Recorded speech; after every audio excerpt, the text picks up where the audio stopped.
architecture, we have used so and so components like battery, LED, sound buzzer, and switch blades. Yes, battery provides the circuit, and LED as visual inductor. So sound is an auditorium inductor. We use switch as usually off on. The blades are usually as rain sensor. In this rain detector, when the rain falls on these blades, then automatically in the buzzer will give sound inside, and automatically the signal will come here. If it is the project which is useful to deaf and dumb people's very useful, and also in villages farmers are very useful with this project.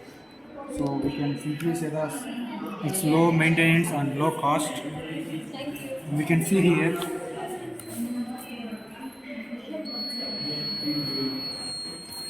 close check మొత్తం లోపలికి కలుపుతాం.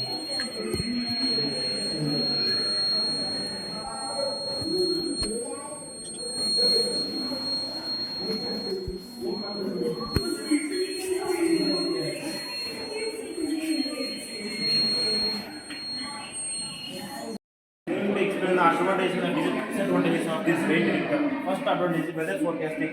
We forecast the weather before the rain falls. And second is the flood warning system. It warns the system when the flood occurs before 3 minutes or near to 5 minutes. And the next thing is agriculture and irrigation. The system is also used in the agriculture and irrigation system. In the US, the farmers can be used and irrigators and many people are be used. Instructions urban planning. In the planning a house or instructions of the urban planning city, we use it to detect the rains. So we have to use this in homes and tall buildings. The next thing is environment research.